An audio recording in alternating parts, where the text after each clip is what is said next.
Okay, so welcome everybody. Thanks for following this online seminar today. So today we have the pleasure to have with us an old member of the department, Xavier-Roca Maza, who is now based in Milano, in the university and the INFN. And today he's gonna talk about some recent new developments in working on the equation of state for neutron star merger simulations. So Xavi. Okay, so thank you very much, Arnau. Thank you very much to all the department for the invitation. And so I would like to talk about a kind of new project, okay, that we will start with, or we have just started with a new PhD we have in our group. And this project will be devoted to building an equation of state, okay, for neutron star merger simulations. And of course, since this project just started, so I will not present, let's say, new result on this specific topic. But what I will present is a kind of motivation on why the low energy nuclear physics input it's very important, or could be very important in the future for building the equation of a state of a neutron star, and therefore to apply this or to input this equation of a state for simulations, for neutron star merger simulations. So I would like to first give a very short kind of motivation introduction, if you like. Then I will move to the main topic, that will be the nuclear equation of state. So an ingredient which is very important for the neutron star equation of state, that of course is not everything that we need. Then I will try to motivate how we, or I will try to explain to you that it will be required that we improve nuclear models in order to describe some very specific observables that we know must be very important in the understanding of the neutron, let's say, matter equation of state. So an equation of state of a matter made only for neutrons. That, as you can understand, it's let's say it could be, or it will be instrumental for building this more ambitious equation of state that will be that of the full neutron star. And when finally we'll end up with the conclusions. Okay, so here I just for, let's say, for maybe be more specific on what I was just already saying. So if you want to describe the equation of state of a neutron star, okay, so you will need to cover a long range, or a large range, sorry, of densities. So you must go up to, from zero density, let's say, to maybe 8-10 times, or about nuclear saturation density, which is, if you remember, around 0.16 Fermi to the -3. And a part of it, so let's say up to, maybe if you are very optimistic, up to 2 times saturation density or something like that. So is the domain of low energy nuclear physics. And in this seminar, I will try to convince you that we must improve this part, okay? And that's very important, because that's a very important input to also constrain what will happen at higher densities.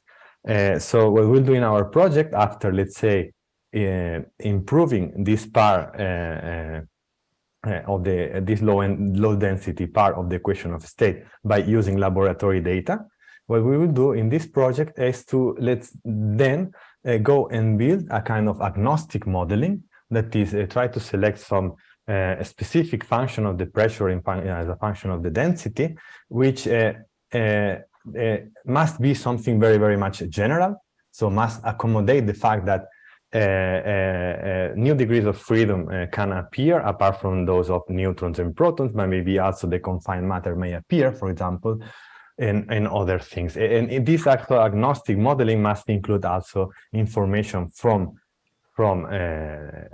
not only from the low density part, but also from observations and from the very high density part. So we know also that from perturbative QCD, we may have also some constraints for the, let's say, very, actually, really, really large density part.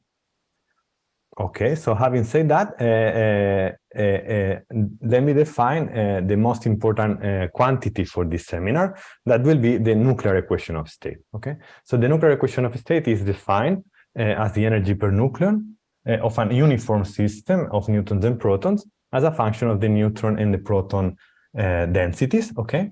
We assume typically zero temperature, but this is not a problem because the temperature, it is well known how to include it in this type of systems. But typically one assumes zero temperature, and I will come back to that later. So now, let's say, and we also assume unpolarized matter because unpolarized matter, it's known to be the ground state of these systems. That is, in absence of an external magnetic field, for example, neutrons and protons in a uniform system will organize in an unpolarized, let's say, way. And finally, it is also assumed, almost finally, it is also commonly assumed the isospin symmetry. Okay, so we assume that the neutron-proton and proton-proton interactions are the same.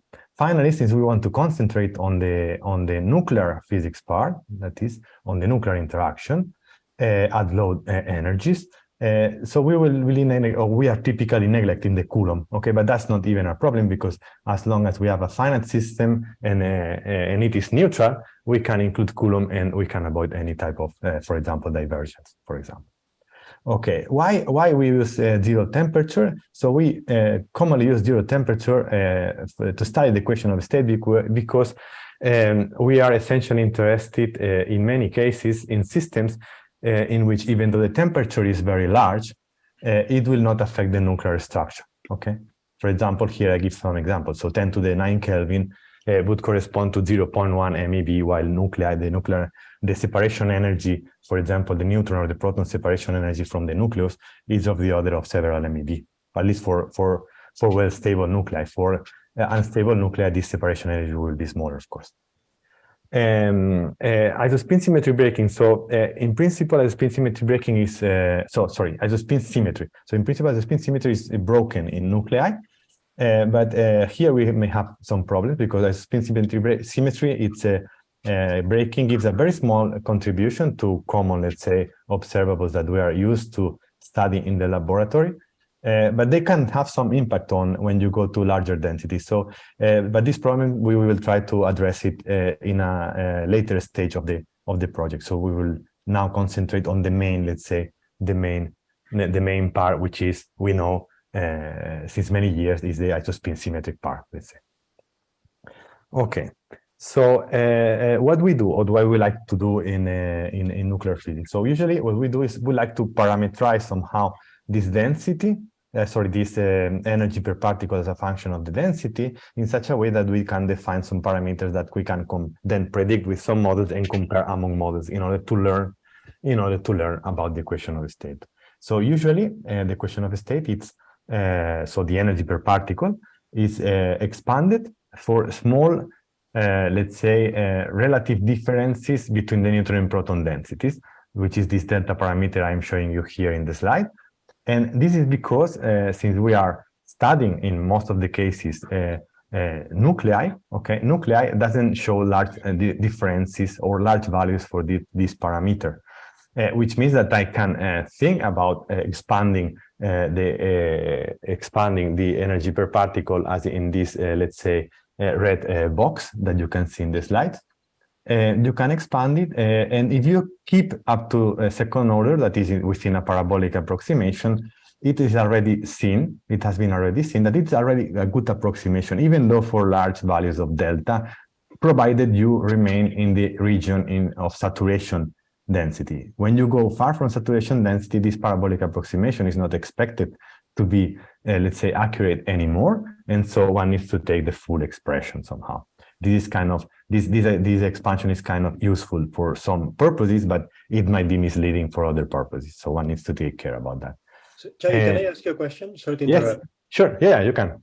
So should I think of delta as, having neutron stars in mind, should I think of delta as associated to isospin chemical potential, which is small compared to the baryon chemical potential in a neutron star? Or it may have something to do, but it is not the same thing.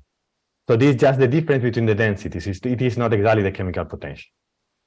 Right, but if the two densities are identical, the isospin chemical potential would be zero, right? the isospin chemical potential would be 0. Yeah. Right. So Yeah. I'm just asking for the justification with neutron stars in mind for looking at small delta. Is it the fact that the isospin chemical potential is much smaller than the chemical potential?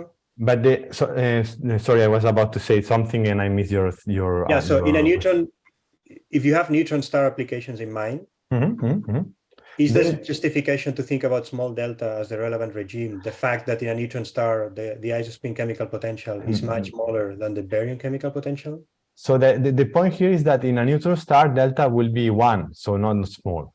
Actually, it will be the other way around, because in the neutron star, you will have only neutrons and you will have no protons, or very a small amount of protons.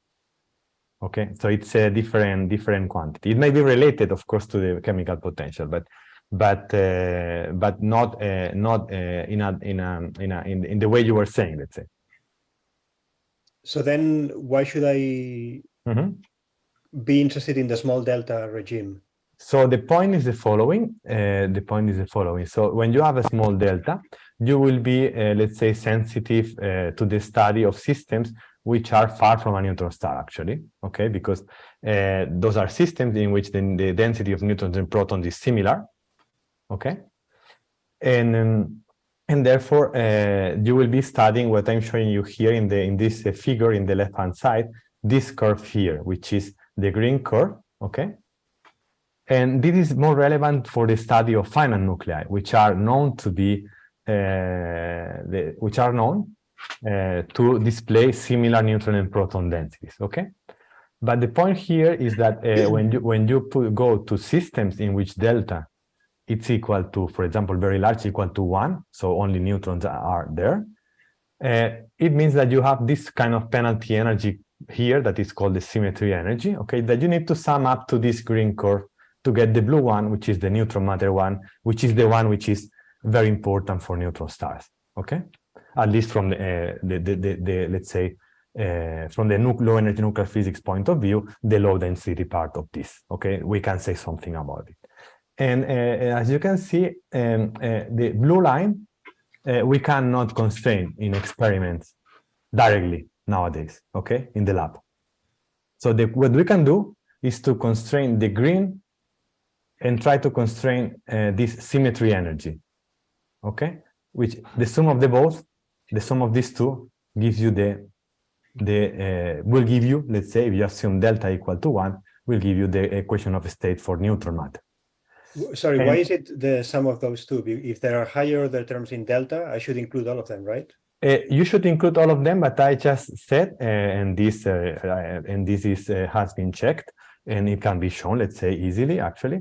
That this parabolic expansion is already very good, actually, even for large delta, provided you remain close to saturation density.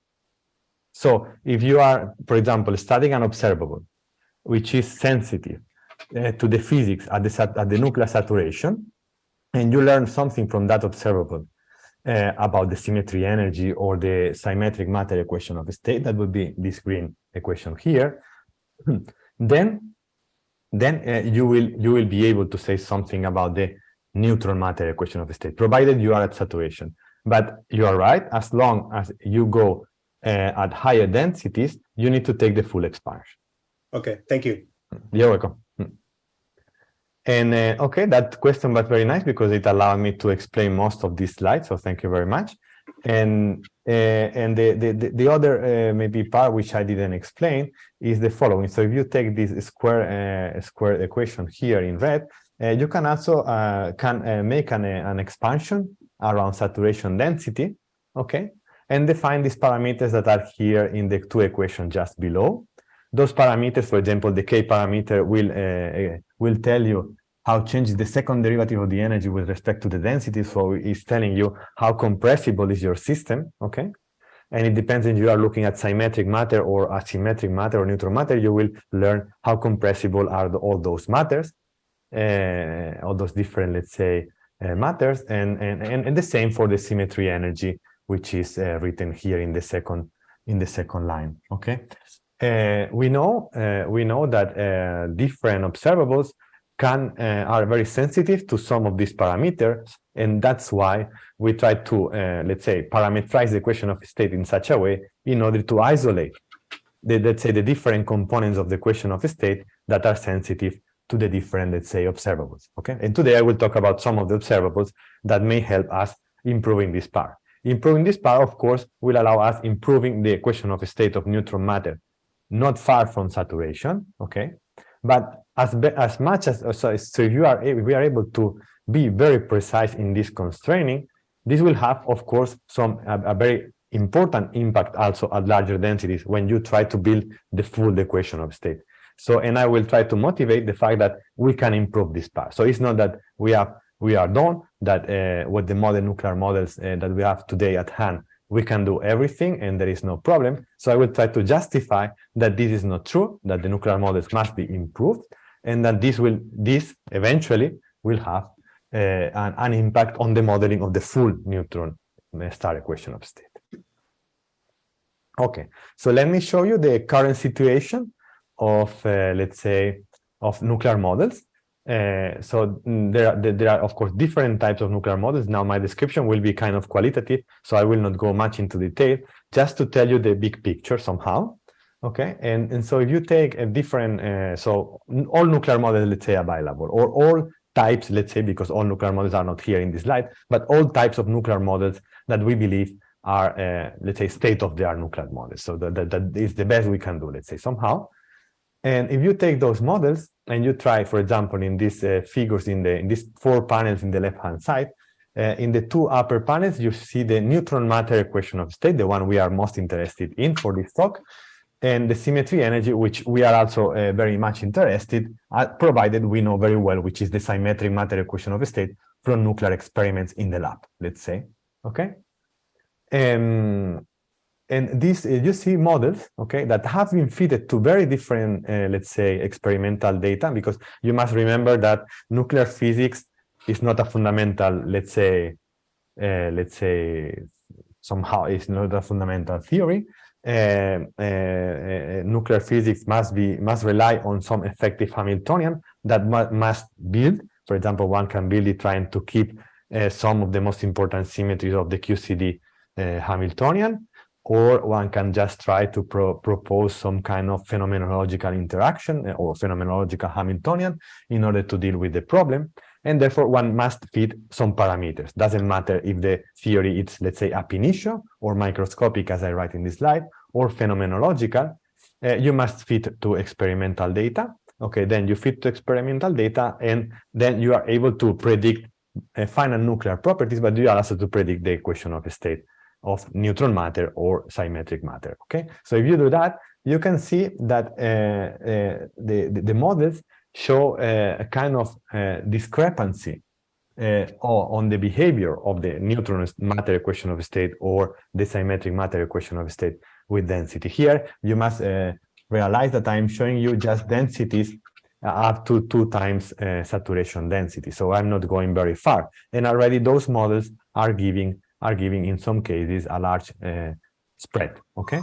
So to improve this, will have, in my opinion, a large impact on the building of a neutron star equation of state. And to be more precise in my discussion, let's say, I must let's say remind the audience, let's say, somehow, that our main problem is the nuclear Hamiltonian. So if we take, and this is kind of shown in the right-hand side figures, if we take different let's say, many body methods to solve our problem, so doesn't matter it is the uniform system or a finite nucleus, we know that sound many body methods agree once you fix one Hamiltonian. So you take one Hamiltonian, you use different many body methods, and those tend to agree rather well. The problem is that when you try to compare different Hamiltonians, so the problem is not in the many body approach, the problem is in the Hamiltonian. So we have large systematic errors in some cases regarding the Hamiltonian. So we need to improve. So the problem is, the origin of the problem is there, and we must improve this part. Okay, so but now let's say the main part of my talk. So what can we learn from laboratory observables in order to improve this situation and then be more reliable or be more, how to say, more useful for nuclear astrophysics applications. Okay, so there are a couple of observables I will talk today. There might be more. Okay, I have in mind a couple of more, but I would like to talk about two of the, in my opinion, most important observables that can help us, let's say, improving that. Okay, the first one, well, the first one, actually, I will talk about three observables. Sorry, I said two, but I will talk about three. So the first one is the neutron skin thickness, okay? The neutron skin thickness is nothing but the difference between the neutron and proton, between the root mean square radii of neutron, the neutron and proton distributions in a nucleus, okay? So if you have a nucleus which has more neutrons than protons, it may develop what we call a kind of skin, okay? So the excess neutrons may develop a skin, okay? And this skin, it's related with the neutron pressure at the densities typical in the surface of the nucleus. Okay, so actually, if you think about the equation of state and you try to calculate the pressure, okay, of well, a uniform system, you will find out that the pressure is proportional to this L parameter. That if you remember the one of the previous slide, this L parameter is the parameter that goes with the first derivative of the symmetry energy at saturation. So it's the first derivative in these lower panels here around saturation that you see that depending on the model you use, you will get a different answer. So you will say, one model say, no, neutrons feel a strong, large pressure when they are close to each other at saturation density, or when they are at saturation density, let's say. But other model would say, no, the pressure is smaller. So you can imagine that if they feel a larger pressure or a smaller pressure, the skin can be larger or smaller. And that's what I'm showing you here in these two figures. In the right-hand side figure, you see just what I called before phenomenologic models, that they show that the neutron skin, as the intuition tells us, will grow with the L parameter, so with the pressure that neutrons feel within the nucleus, within this surface part of the nucleus. But this is the same, actually the same for, let's say, microscopic models, those that are called in the left-hand side figure ab initio. Okay, these ab initio, which are derived usually from chiral Hamiltonian, so that preserves chiral symmetry, and derived from the QCD Lagrangian, and they are following, as you can see here in this figure, the same type of trend. So as larger is the value of the pressure, the larger will be the skin of the nucleus you are studying. Of course, it's not by chance that we selected lead-208. Lead-208 stable nucleus is double magic and has a large 44 more neutrons than protons. Okay.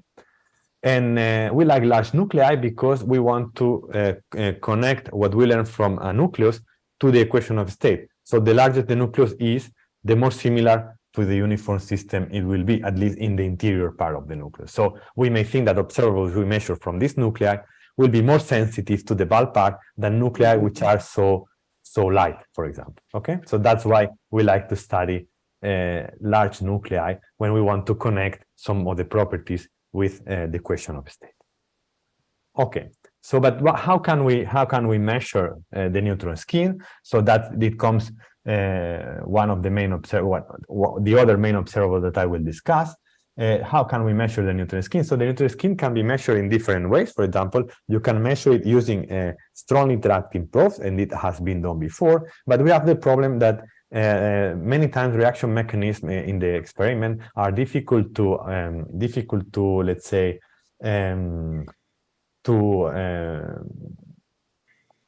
so more than difficult to implement is that a reaction mechanism may contain some systematic errors, because we don't know the actual interaction, the precisely, like for example, we know the Coulomb interaction, and therefore when we do let's say the analysis by using strong interacting probes, it is typically that in the experiments we'll have a large, let's say, large systematic error. So we would like not to have large systematic errors, of course, and then have maybe only statistical errors that we know we can improve by enlarging, let's say, the measure time. Okay. Therefore, here I am just, let's say, commenting on one technique that has been used recently for the measuring, for probing, let's say, neutrons directly in the nucleus, and therefore to probe the neutron distribution, and therefore to kind of probe, if you know the proton distribution, kind of probe the neutron skin. Okay, so this technique is called parity violating elastic electron scattering, in which what you do is just send electrons with very high energy, so ultra relativistic electrons, with the spin line along the beam line, or opposite to the beam line, so with positive or negative helicity. And this is important because if you do this type of experiment, you know that the electrons which have positive helicity will see the Coulomb potential plus the weak potential, okay? And those which have negative helicity will, let's say, see the Coulomb potential minus the weak potential, okay? Since protons couple essentially to the Coulomb potential, while neutrons to the weak potential, okay, by changing in one case the photon, in the other case the Z0 boson, okay. In one case you are probing protons, in one case you are probing neutrons.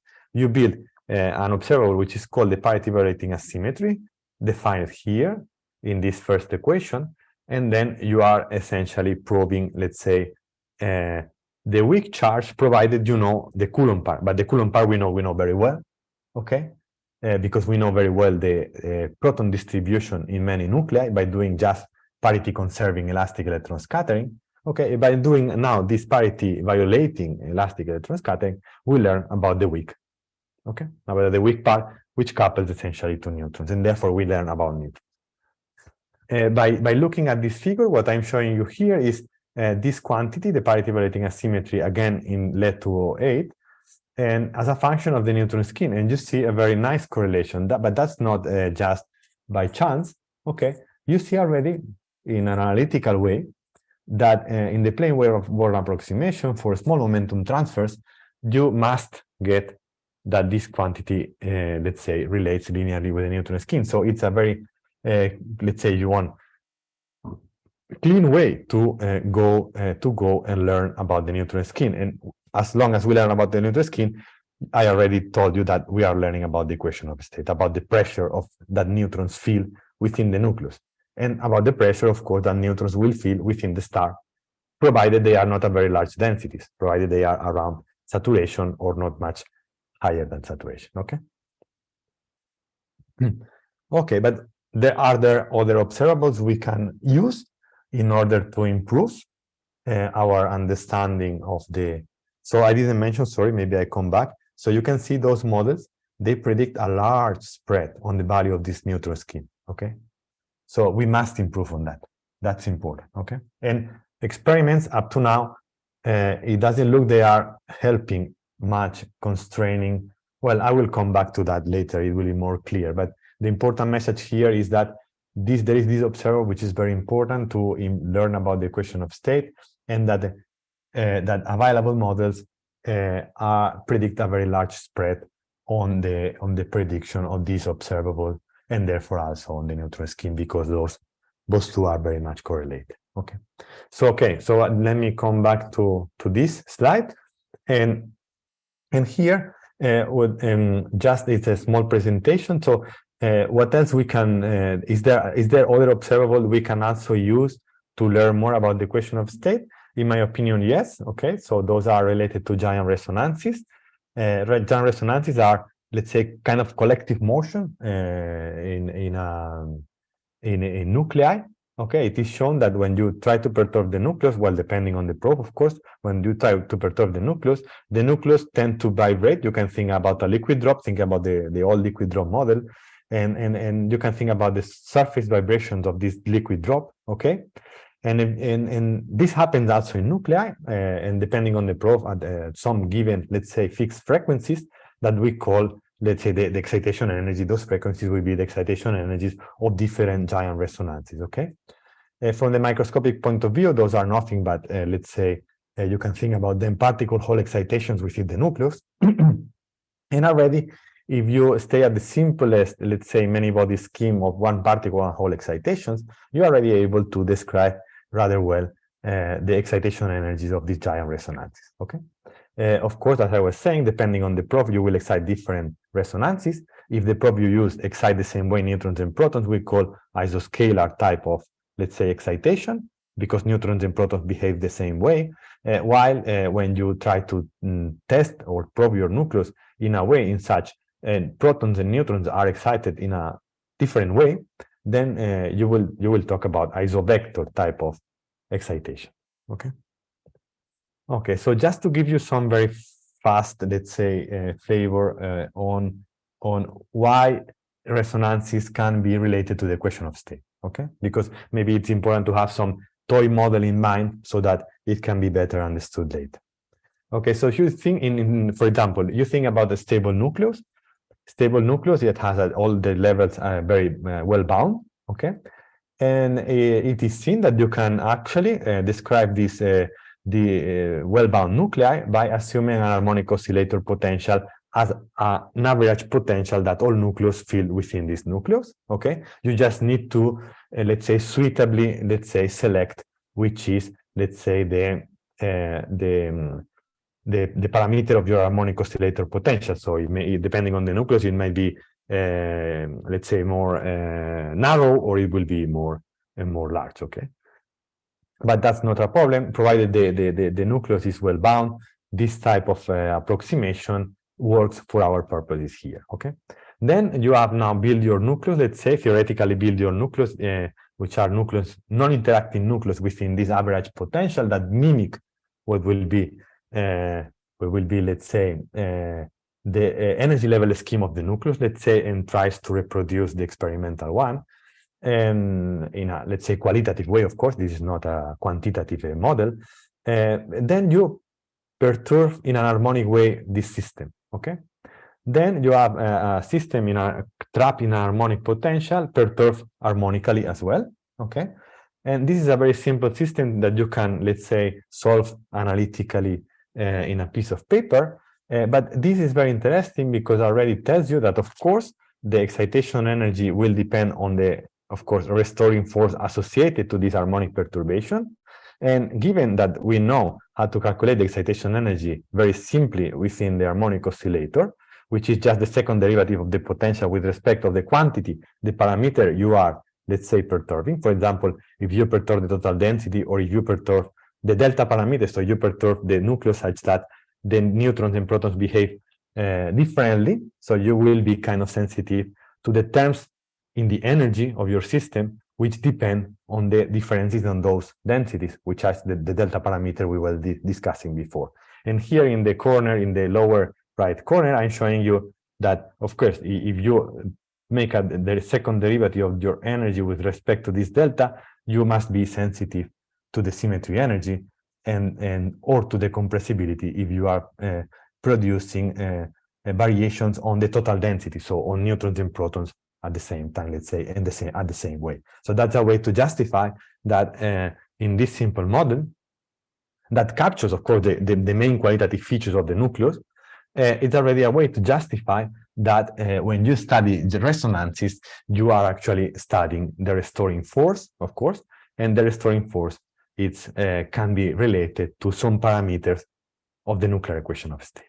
Okay, some of them will be related to the neutron matter equation of state, and then we are more interested in, such as the neutron skin or the parity violating asymmetry we were discussing. Some of them are less interesting for our purposes, but anyway, you can learn anyway about the equation of state from these resonances. Let me talk now about the resonance that I selected for this talk. It is the isobector giant dipole resonance. So neutrons and protons behave in a different way. Okay, actually, there is a way to perturb the nucleus in which neutrons and protons oscillate out of phase, like in this sketch here in the upper right part. And the dipole, and I'm selecting, sorry, the dipole resonance. in which you produce excitations in the nucleus that change the total angular momentum by 1 unit. Okay, you are not producing any spin flip transition, but just, let's say, dipole transitions with delta L, where L is the orbital angular momentum equal 1. Okay, so actually the isovector giant dipole resonance was the first one to be measured, ever measured, and actually the reaction in that case it's very well understood. So it can be measured by different techniques. For example, here I mentioned the photo absorption experiments. So you can send real photons to the nucleus, for example, okay, and you will excite this isovector giant dipole resonance. And you can write down the cross-section of what you measure here in the first equation as a function of the nuclear matrix elements to describe the transitions between the ground state that will be the 0 and to the new state that will be an excited state, a dipole excited state of the nucleus, provided you are using an operator that is able to mimic what happens in the experiment, so to mimic the probe you are using. Okay, so you need to use a suitable operator that excite dipole excitation, so that allow the connection between states with delta L equal 1. Okay,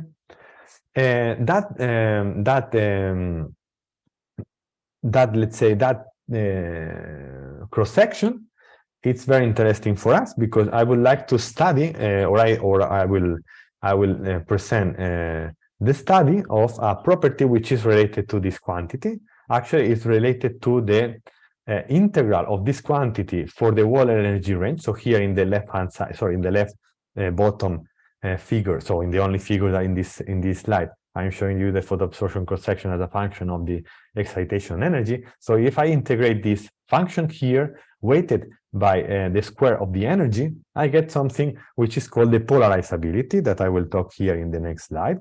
So the polarizability, the dipole polarizability, it's giving you, okay, an idea on how this a nucleus, for example, polarize under the action of an external, let's say, for example, electric field.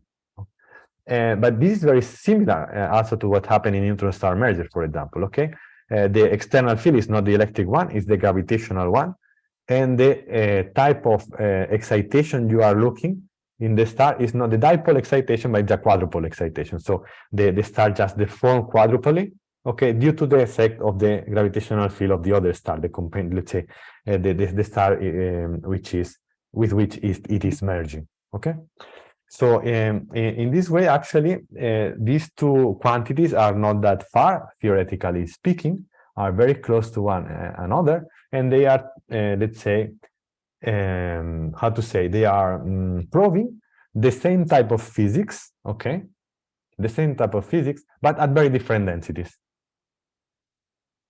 Okay, that's it. Okay, about the polarizability, well, this is just a very kind of simple slide that I more or less I already mentioned the main point, the main part of that I wanted to tell you to go ahead, and therefore let me just show some results. Okay, so if I try to study the polarizability with some let's say state-of-the-art nuclear physics model, I realize that there exists a relation between the dipole polarizability, the symmetry energy, okay, at saturation density, that we don't know much well, okay, and the neutron skin that we know is related to the derivative of the symmetry energy. Also, with only one observable, okay, you are able to connect or to learn about the symmetry energy and its density derivative at the same time, okay. This type of relation is not that it's just a kind of unphysical correlation. So also when you try to look with other type of models other than those I'm showing you here, even though if it is very simple model like I am showing you in the equation at the right hand side, it is already consistent. So it doesn't matter the model you take, this type of correlation, physical correlation, you can find it in different, let's say, theoretical models. So it is kind of robust. Okay.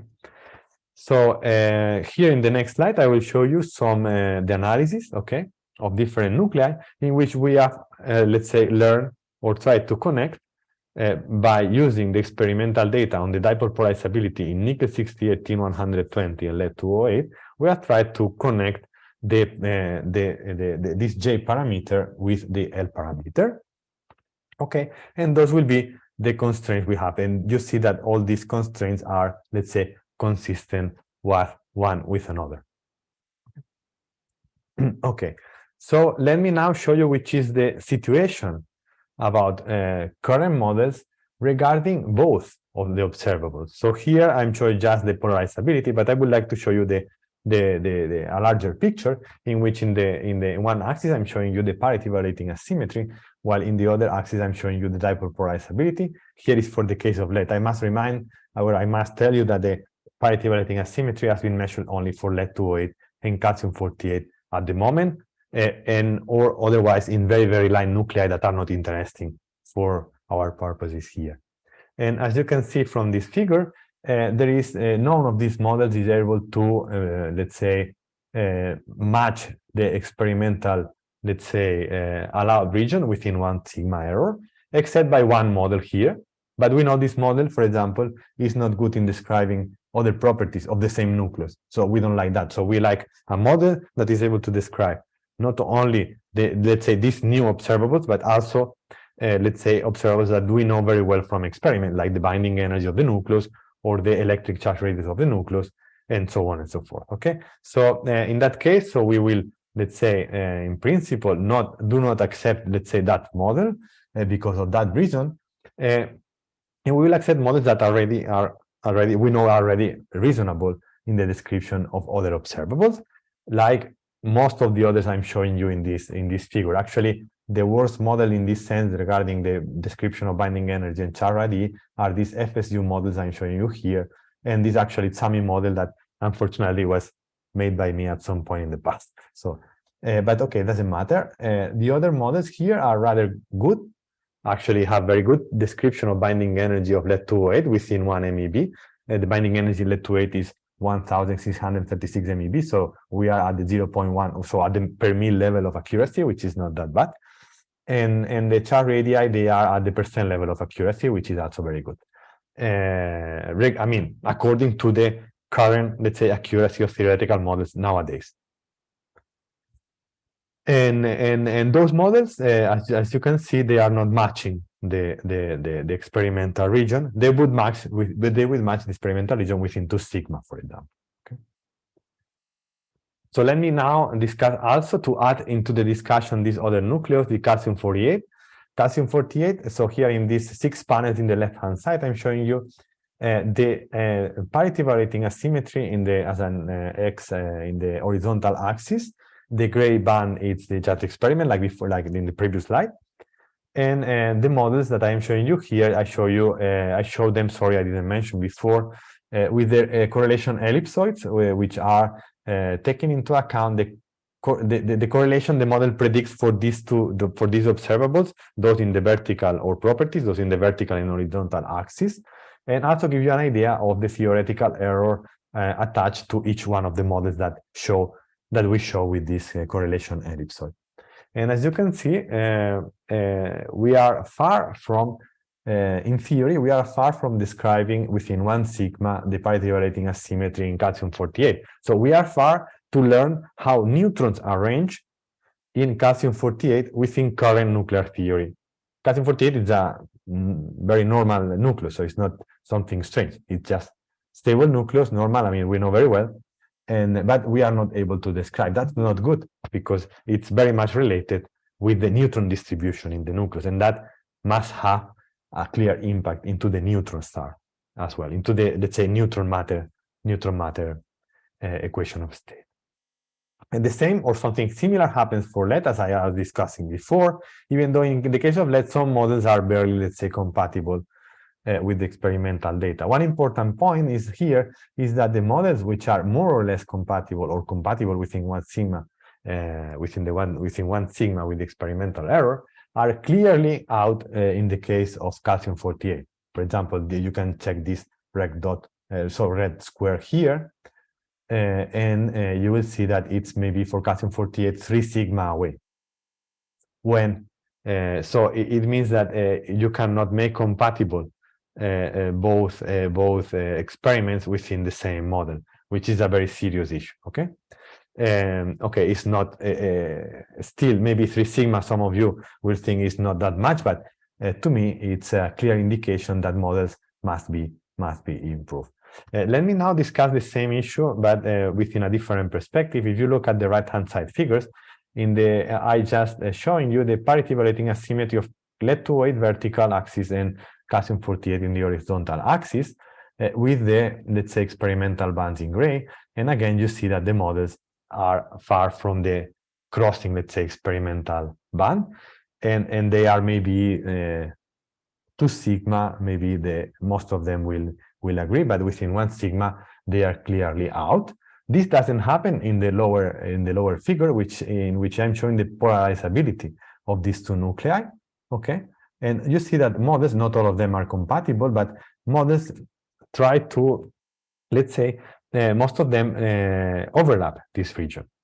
Okay, this means that it looks like within current nuclear models, we understand quite well, maybe not perfectly, but quite well, let's say, dipole polarizability in nuclei. So how a nucleus, let's say, deform under the action of an external probe in a dipole way, let's say.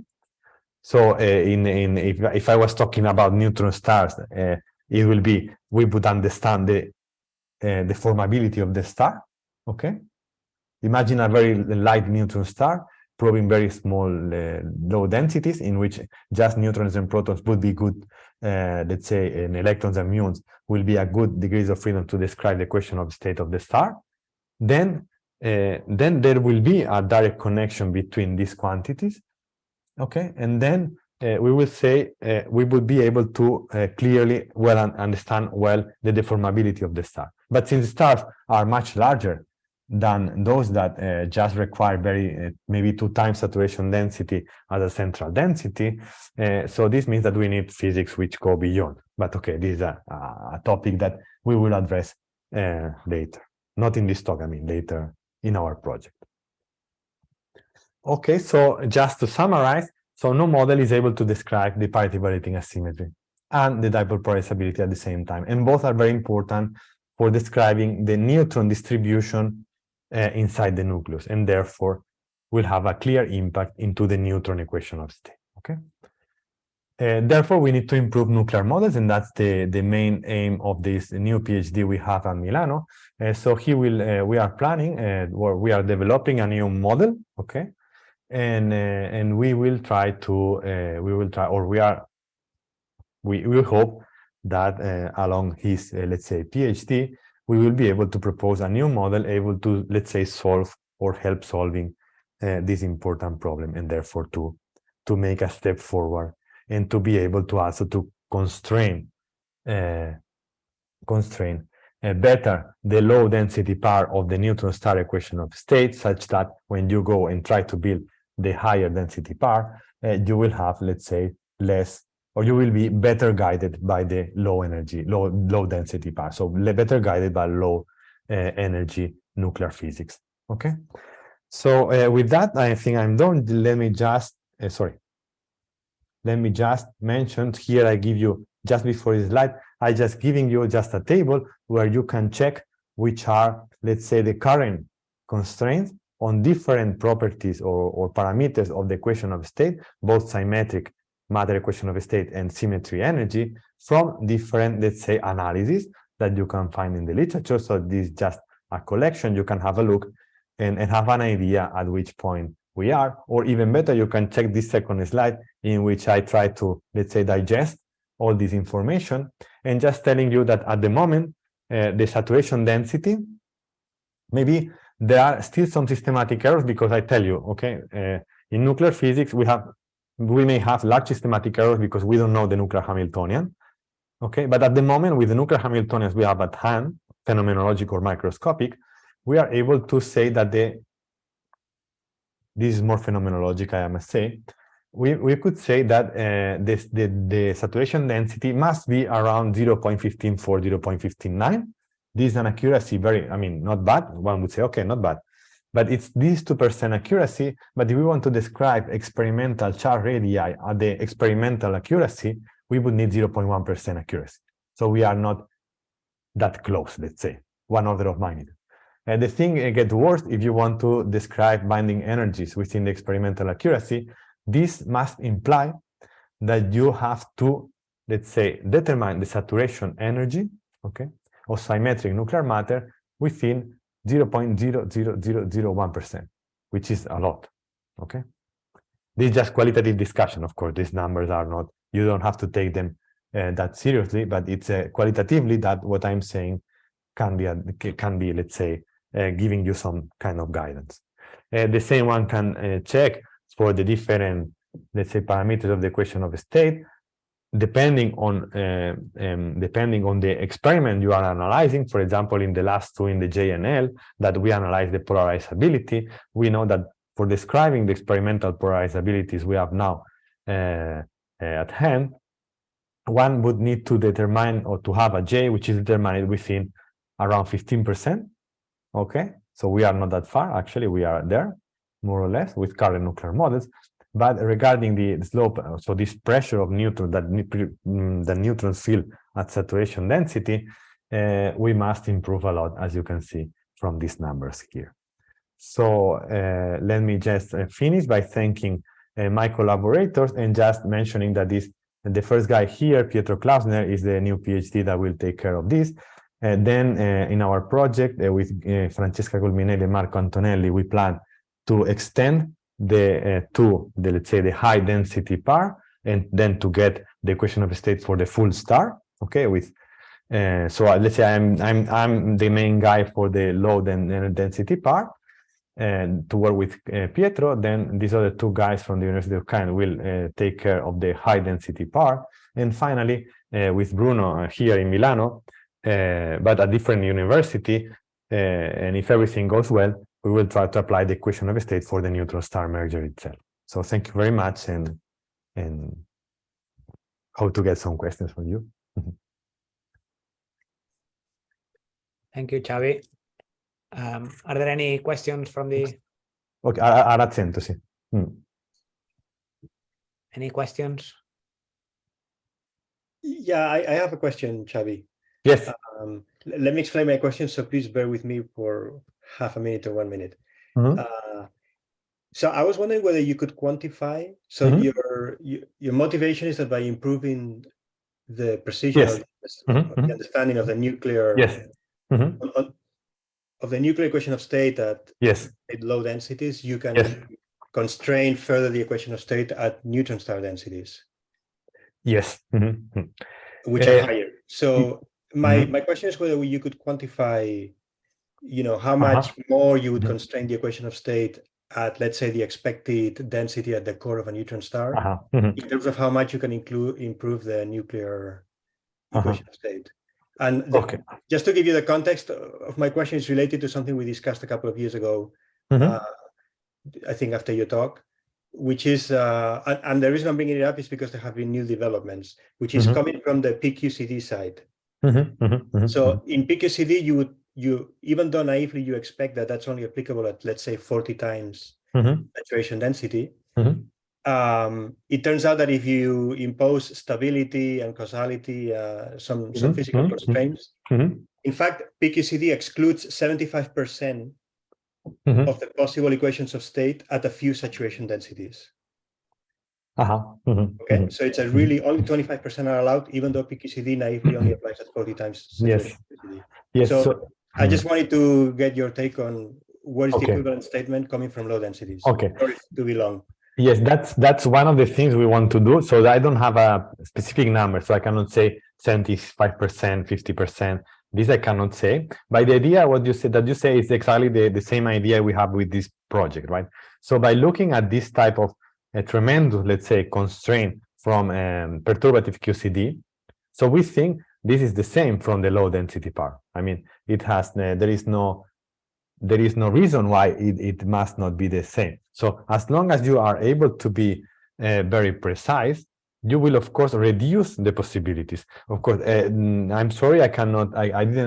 We didn't do any, let's say, preliminary study in order to try to learn or understand if this might be, let's say, kind of dramatic. So if we can, let's say that we are, let's say, ruling out the many, let's say, possible equations of a state, or that we are very much sensitive up to very large, or that we are, let's say, being, let's say, yeah, sensitive, I would say, to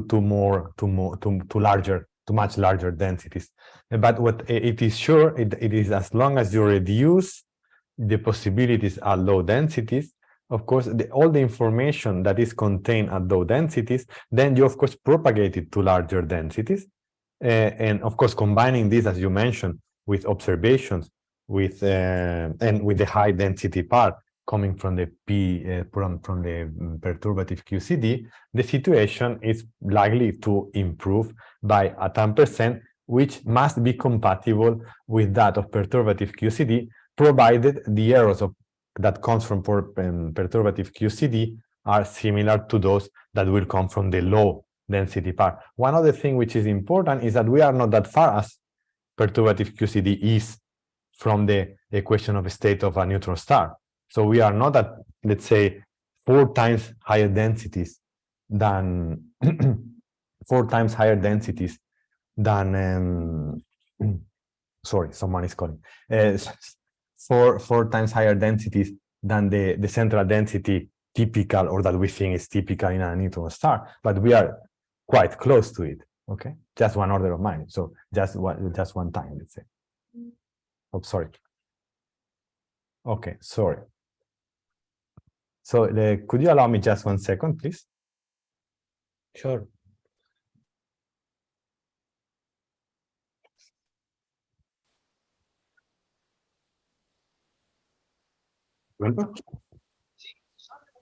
Buongiorno, buongiorno. Buongiorno, sì, sì?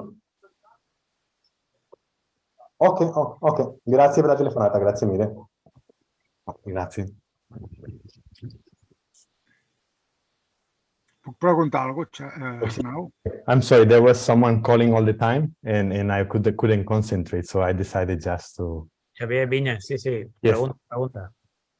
Sí. Yeah, excuse me, Xavi, I know quite well all what you have explained today, but still there is some chance to reconcile the experimental data for the polarizability and from the neutron scheme that you get from the parity violating, or this has no solution?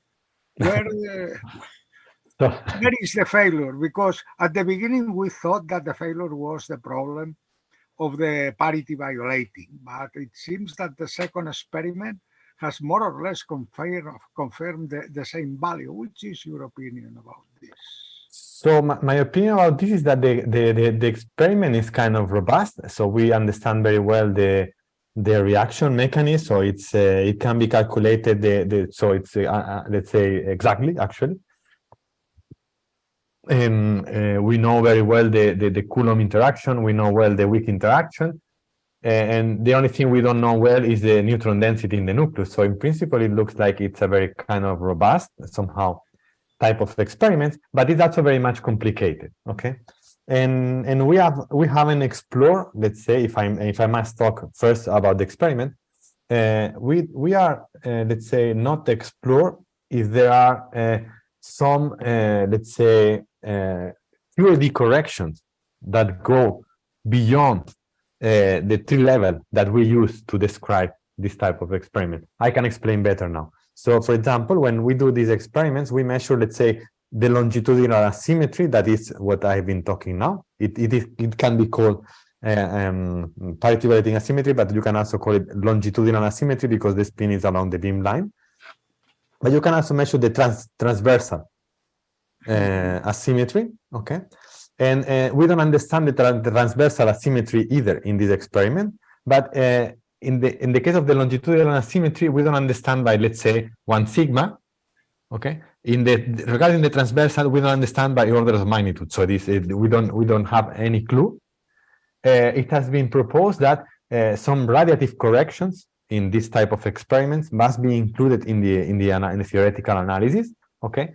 But these relative corrections for the study of the transverse asymmetry are thought not to be relevant for the study of the longitudinal. This might be not the case, for example, and therefore we must, in this case, we must reanalyze theoretically these experiments by including relative correction. This has not been done, but this must be done at some point. First, for understanding the transversal asymmetry, in which the problems we are having are much important, but are not related to the equation of state. So today I talk about the longitudinal one, which is more related to the equation of state. But one problem may have some impact also in this other problem, even though at the beginning we didn't thought this could be an issue. Regarding the theory part, let's say, the theory part, talking about not the experiment and theoretical analysis of the experiment regarding QED, quantum electrodynamic corrections, but regarding the nuclear physics part. So regarding the nuclear physics part, it looks like no model is able to describe the experiment. We tried. Seems to be the case. We tried to extend. For example, we took some of the models and we tried to extend them. In the sense, if you have a model that depends, for example, I don't know, I make a simple example on the density. So we try to extend the model that depends on the density square and on the density cube and on the density 4, and try to fit to the same pool of data to build the model as the previous models were fitted, and try to see if those models were able to accommodate the new experimental data, and that was not possible. So if you look at the upper figure here of the parity violating asymmetries in the upper part of this figure, okay, you see that all the models are arranged more or less in a kind of linear relation, okay, which has a set of far from the let's say matching experimental region. And when we have tried to extend the models stay along this line, so we'll never match the experimental line unless maybe you try, or you or whoever invent a new let's say model which gets out from this linear trend that all those models are showing. But as far as I know, there is no theoretical nuclear model that goes out from this linear trend, which is completely off with respect to experiment. And we think with this new PhD that we can try to do that, but we don't know, we are not sure about. I mean, Yeah, 100%. Yeah, what actually worries to me is the fact that finally you have only one parameter for describing both things, that is the slope of the symmetry energy, at least in first approximation. Yes, this is true, and it looks like that this is not enough, because if you rely only on one parameter, it's impossible. So you need to go beyond, let's say, this picture. And actually, this is one of the main criticisms that people has been doing to this model, that has very less flexibility on the isobector part of the model. So the flexibility is not large enough for the data we have at hand, provided you rely on the experimental result, of course. Okay, I see Jordi has a raising hand. Jordi, go ahead. Yes, thank you. Well, so thank you, Xavi, for your talk, and I'm sorry I couldn't hear the first part of your seminar. Okay. But I wanted to ask you more about the wider context. So, you know, there are now, of course, many groups trying to do improve computations about the equation of state of nuclear matter, and then to see how one can constrain this observationally. And so, you know, there's a variety of observations. So now there is, of course, the gravitational waves from mergers. There is also X-ray observations of neutron stars, maybe other things. So how do you see the future of this in terms of where do you think, you know, we can get new observations that are most useful to constrain properties of neutron stars for what for the models of nuclear matter, and how is this going to impact the theoretical physics that you are involved with in terms of, you know, calculating these properties of nuclear matter? Okay, so that's so this question, it's it's I mean, it's the main motivation for doing our work, of course, if you want. So the point here is that we believe, or we are convinced somehow, that I just maybe continue with the maybe one of the questions that was asked before. We believe that by learning about the equation of state, and to be more precise, we will be able to impact, okay, what we learn from the stars, okay?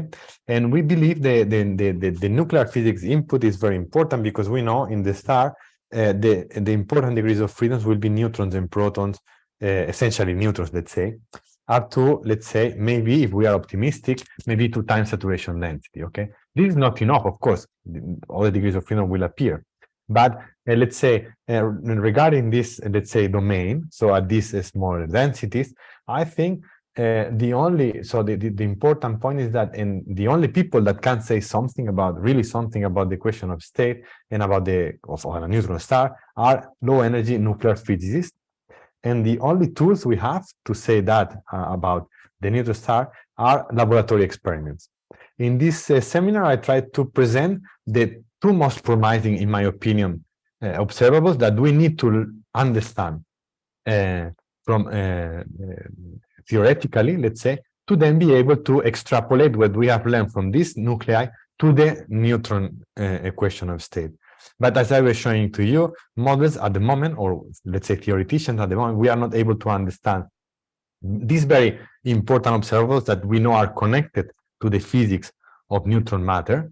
And therefore, one must do a step backward, let's say somehow, and try to first understand well those, and then to extrapolate, let's say, if you want to, neutron matter, but not before. And at the moment, you are right that many groups are producing equation of state, okay? But typically they take what is said, but some group, nuclear physics group, for the low density part, they take this as God-given, let's say somehow, and they say, okay, let's do the full equation of state, provided this is correct.